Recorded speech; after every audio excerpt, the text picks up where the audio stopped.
Sky the Two Embers Part 1 is an animated film made by ThatGameCompany from San Francisco and produced and animated by Illusorium Studios from Madrid, Spain, and OCHID Studios from San Diego, California. The story is a prequel to the original game world, set 500 years before Sky players roam the land today, showcasing new characters from the original game, and lots of lore. The plot and story follows a boy whose quest is to save the world from the darkness which has taken over the kingdom. The film experience has a lot of amazing positives such as beautiful animation and great world building with an original story. However, the film watching experience has been riddled with accessibility restrictions and a lack of transparency from the devs. So, has Sky the Two Embers been really worth the 4-year wait? Or has the film sunk with the rest of Golden Wasteland? Sky Two Embers Part 1 was released in 4 different chapters, ranging from 8 to 18 minutes long, and all 4 chapters in full are just under an hour, and I will be talking about all of these chapters, including spoilers, so please keep that in mind when you're watching this video. Sky Two Embers was directed by Evan Vieira of OCHID Studios and Illusorium Studios, and written by Charlie Pope and Liz Ellis. Evan Vieira has worked on short film animation projects for League of Legends and Apex Legends. Liz Ellis is most known for her writing work on the TV show Wrecked and Law & Order Organised Crime, and Charlie Pope, who is the story development head at TGC. So quite an experienced leading team for Two Embers. The first chapter was an introduction to the city setting and where we know about the landscape of this world. We first learn that this is set where Golden Wasteland is now, which can be seen from the first gate being similar to what we see in the battlefield area in Wasteland, which is now submerged by sand. The first chapter is roughly 12 minutes long and starts with an opening quote, which is shown with each chapter. "The light has healed us. With it, we tried to build a better, brighter world. Now in the last city, a sickness is spreading.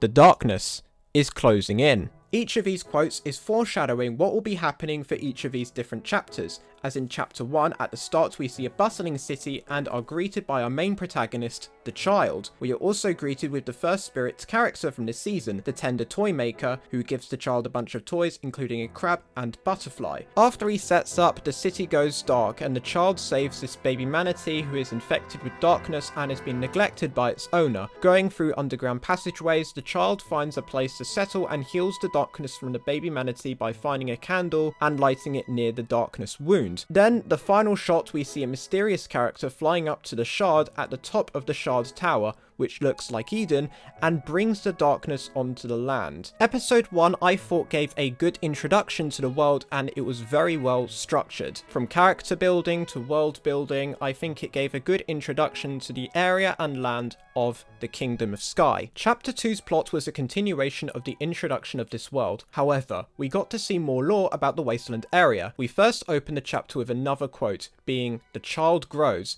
but the light continues to fade," which foreshadows the light in the city fading away. We start with an opening shot at the boat in Wasteland, and we see the light particles light up the darkness and plants in the area, which the light is then absorbed into this beacon.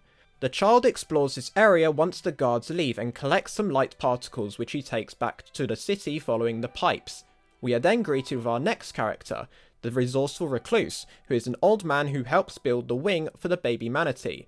Then, finally, we see the darkness reappear, and the child is running off with the manatee along the city pipe's walls. Chapter 2 I thought was too short for it to be its own chapter, as this was only about 8 minutes long, and this chapter could have easily been merged with another chapter, say chapter 1 or chapter 3, and this was easily the least impactful of the 4 chapters in part 1. We did get a decent amount of lore here in this episode though. Chapter 3 was where things really got interesting and we start to see more of the story develop in this chapter and the last chapter. The child flees, hoping to protect what little light remains, reads the opening quote, and then we open with a shot of Eden and the city under darkness. While the civilians are evacuating, we see a mysterious character looking over a balcony with the Vault Elder behind them. Although we don't know anything about this mysterious character yet, I think that this could be the only Elder in the realms we haven't met in the sky yet. The Eden Elder. the king of the Sky Kingdom. We also learn about what the beacon of light that the guards were collecting is for, as we see one shot of the light being absorbed from the wounded manatees, killing them. The child, in a shocked state, runs to rescue the baby manatee and makes it a disguise so it doesn't get found. However, unfortunately, we see the guards find them and the child is chased down and restrained while the manatee gets captured. Like with the other manatees, the light starts to get absorbed to the beacon. The resourceful recluse character then rugby tackles the beacon, stopping the light being absorbed, and the manatee gets away, badly wounded. We then see the boy trying to save the manatee later on, but it's sadly too late.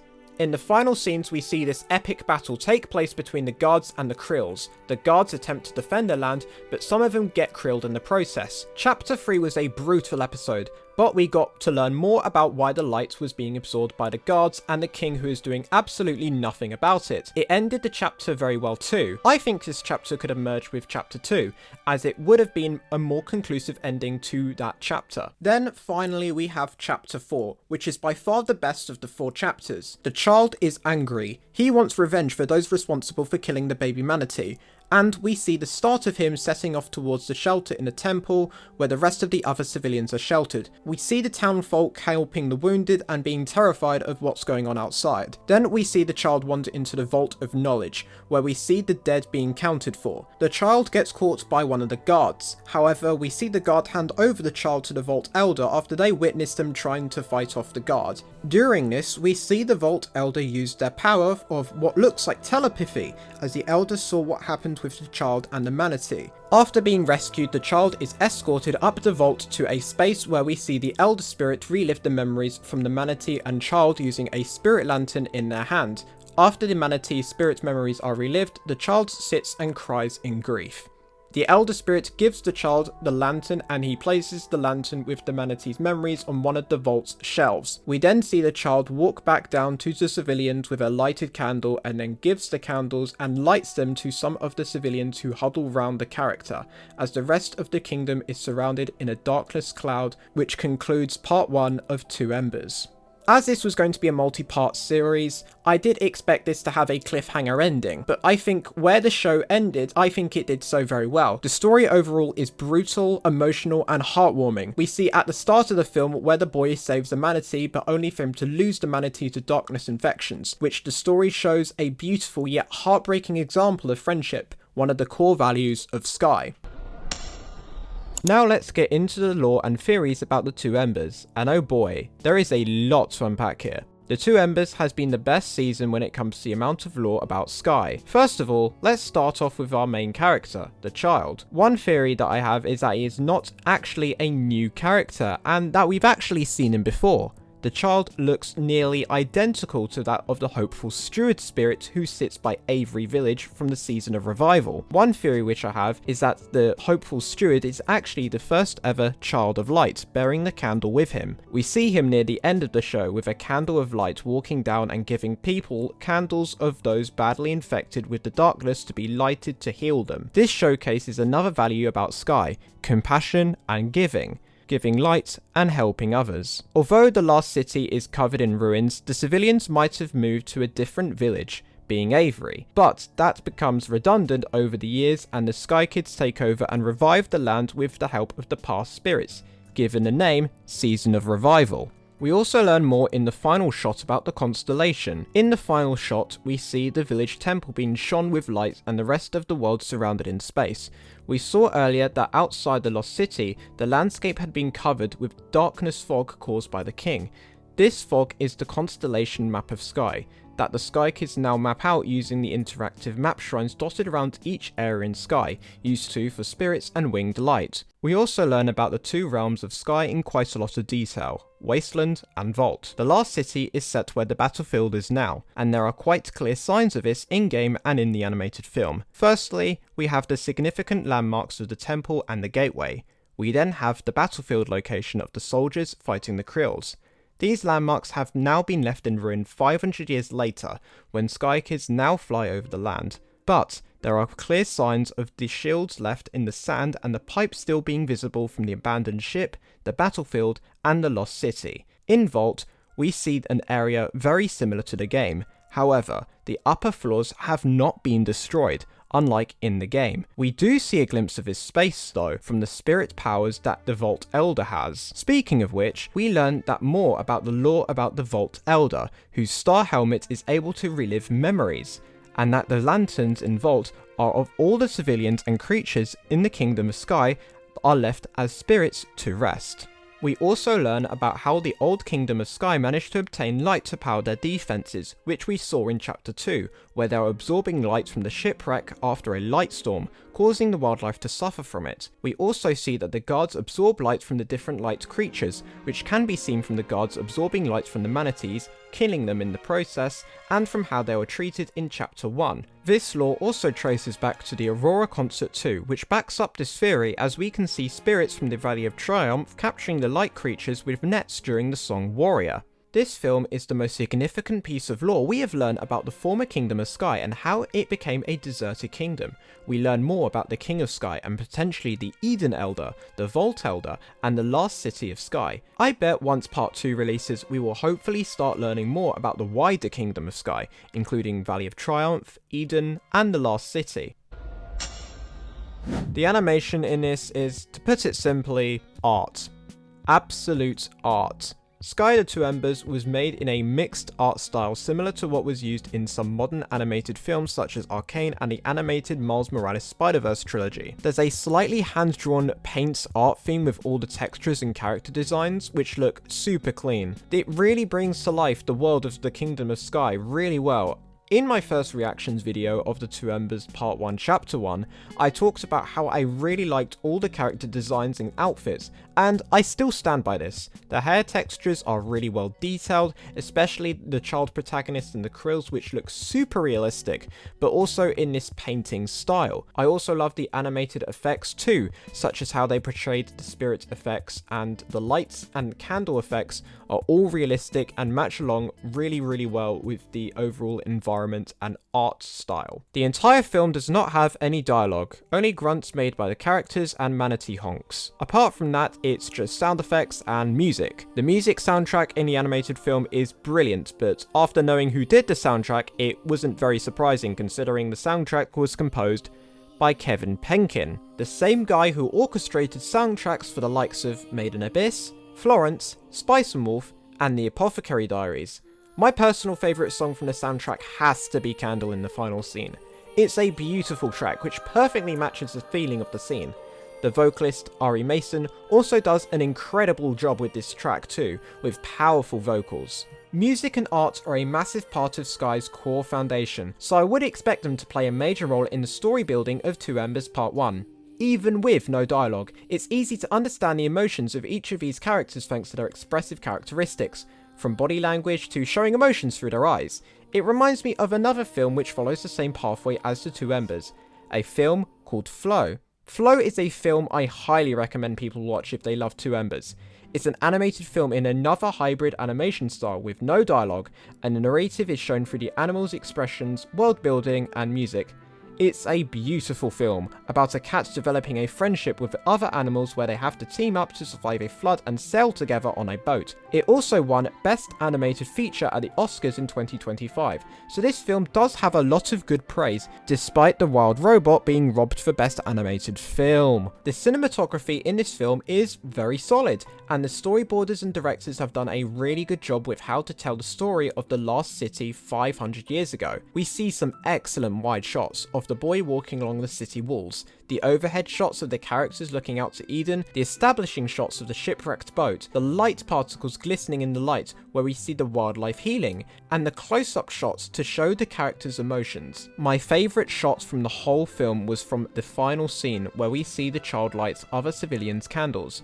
One specifically from a child where we see a close-up shot of the light being given to the child to heal them from the darkness. This shot of passing light is so symbolic to the game and highlights the importance of sticking together through tough times and helping others. Another core value of the Sky game. Having good cinematography in a film with no dialogue is incredibly important, and I think the storyboarding team have done a solid job at portraying the land of Sky in this way. The same goes for the lighting team. All the lighting effects are realistic, and the shading and shadow effects are very well detailed. The shadow effects in the underground tunnel in chapter 1 were very well detailed. I loved how the shadow and dark scenes were matched well with some sparkle effects from the light. There's also good realistic lighting effects from the Creel's eye, and the scenes in the Vault of Knowledge looked great. And the rest of the environment lighting is all very well detailed, it's all pretty solid. If you wanted to watch Skyder Two Embers Part 1 at the moment, the only way you can watch it legitimately is to watch the series in-game on a cinema screen. This, in theory, would be a good way to benefit the game and allow another major in-game event to take place in Sky. TGC have used the Sky Cinema screen before for their 5-year anniversary, and have shown development footage of Skyder Two Embers before, and it's a great way to get a bunch of Sky kids together to watch the Two Embers.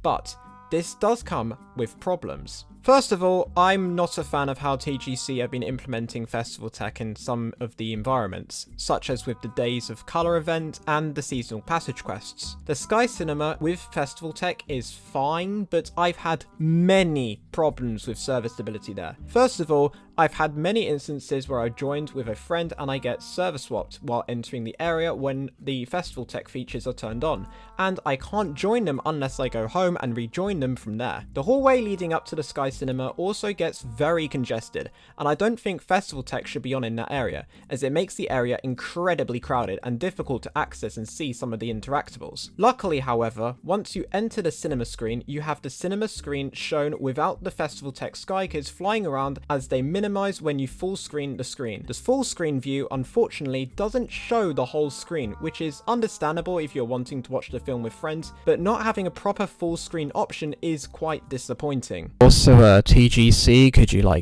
make an option to turn on and off festival tech? I don't want to be overwhelmed with all the festival tech players. I know it's a great feature you've added into the game, and it's revolutionary in terms of video game development, but it gets a little bit annoying when I'm recording videos when, festival tech people are flying over the place, so, give me an option to turn it off, please. The second problem I have is about the screening times of the showings of the film. Originally, the screenings were shown on the main cinema screen every 2 hours once the first chapter was released. However, this then got boosted to 8 hours once all the chapters were released. This caused a lot of confusion with some players, including myself, who thought they had to go and wait 8 hours until the next screening. However, the showings are shown every few minutes at a separate portal located next to the cinema corridor. TGC didn't mention this once until pinning a reply about it on Instagram instead of properly addressing this to their fanbase. They were more focused on clamping down on copyright laws instead of addressing how to access the screenings of each chapter without having to wait an eternity to see the actual film. Then we have the worst problem of them all. There is a chance that you may not be able to watch the film at all if you are using an old device. If you are on a Nintendo Switch, running Android 8 or below, or even the Steam Deck, you won't be able to watch the Two Embers. This is potentially due to the Switch and older Android phones don't contain the codec to render MPEG-4 video files, and even though the Steam Deck can easily process the video, because Steam Decks are run with Linux, they don't have the code to be able to render the video in-game. That means for some players, it is literally impossible for them to experience the Two Embers film legitimately, which is why quite a lot of videos have appeared of other players re-uploading the full episodes of Two Embers Part 1 onto YouTube. These players, which although are a small percentage of the player audience, won't get to experience the Two Embers film, and TGC's advertising saying that the film can be viewed on Switch and these other devices is very misleading, even if the issue is not really TGC's fault, but the hardware being unable to render the video due to respective web encoder software. Somehow these devices can render thousands of festival tech players, but not an MP4 file being rendered onto a screen. I think ThatGameCompany should have addressed these warnings before the event and films were released to give clarity to those Sky players who may have wandered off to the Sky Cinema and realised they can't watch the film because of their device. I think instead of heavily focusing on clamping down on copyright, which only a couple of their team need to do, there should have been a much better presentation and tutorial on how to access these separate screenings by the social media team. They should have done posts about how to access the screenings without players waiting for ages and seeing what other stuff was being shown on the cinema between screenings. Similar for what was used for the promotion for the Aurora concert. I think this model of releasing the Two Embers is more negative to TGC than it will be positive, not just from a viewer experience, but financially too. If you look at video games that have turned into films, you see them being put onto streaming services such as Netflix, and it brings more players to the community and the game, such as Arcane, League of Legends, Cyberpunk Edge Runners, and The Last of Us all being incredibly successful and gaining a lot of revenue. I understand why ThatGameCompany wants to release the film in-game, as it brings the event into the game and brings community benefits. However, they will lose lots of money on this, which is very unusual to see given how TGC love money and they love to scam £30 out of me for a cape. I think after some time has passed and the event is over, I think TGC should try and release Two Embers on some sort of streaming service like Netflix or Disney+. Originally, I thought that they would be publishing this to Disney Plus after getting funding from Pixar and one of Pixar's co-founders joining the team in 2021. However, there has been no plans for TGC to release the film on streaming platforms or physically on DVD or Blu-ray. While editing this video, it has been announced that ThatGameCompany will be releasing a projector cosmetic where players can screen all of the Two Embers showings on a loop wherever the location in Sky. I like the idea that they are releasing this as an in-app purchase to allow the show to still be watched after the event. But I bet this is going to cost like $30 because ThatGameCompany like money lol. Kinda a waste of money in my opinion, as you can just screen record the episodes and watch for free. Also, while editing, an article has been published about the Sky Two Embers development, and there is some discussion about why ThatGameCompany did not release this on streaming services. And that's because they were rejected by Netflix and Amazon, as they had not heard of the game before, despite being interested in the video game IP. They also considered putting the video up on YouTube, but Genova Chen thought it would be a waste of an investment into the show. I am going to make the argument, however, that uploading the animated show to YouTube after the event is done I think could heavily benefit the game, and that the talk about publishing to YouTube for free isn't good investment isn't entirely true. Look at how Glitch Productions had uploaded their shows for free, and are now some of the most popular animated shows out right now. So now it's time to ask one of the most asked questions from the community. When is part 2 going to be out? Well, since writing this, there has been some good news. In an interview in China, executive producer Genova Chen and TGC's studio art director Cecil Kim stated that part 2 of Two Embers is scheduled to release in the first half of 2027. Although that being quite a long wait until we learn more about part 2, animated shows do take a lot of time to make, especially a hybrid animation style with a small animation team. There was also a short part 2 trailer that was released on the Sky Cinema after the Creator Awards. It was a very small sneak peek and it just showed a boy who was, he just had a butterfly on his hand. Sky The Two Embers Part 1 is the story that Sky players have been begging for years. It gives us plenty of lore, the story about the previous kingdom of Sky and the inhabitants. We learn so much about the areas that are in Wasteland and Vault, and we learn more about the king's intentions and how darkness was brought upon the land. The art direction was excellent and beautifully captured the land of Sky. The story was emotional and expanded on the Kingdom of Sky very well, and the audio and music departments captured the essence of the story and the game. Even with these positives, the accessibility problems for some players and a lack of information and clarity on how to access these screenings, especially for those with a Nintendo Switch and with no alternative, make it difficult to rank this show for me any higher than an 8 out of 10. So what did you guys think of part 1 so far? Let me know your thoughts and opinions in the comments down below, and if I missed out on anything important, feel free to note it in the comments as well.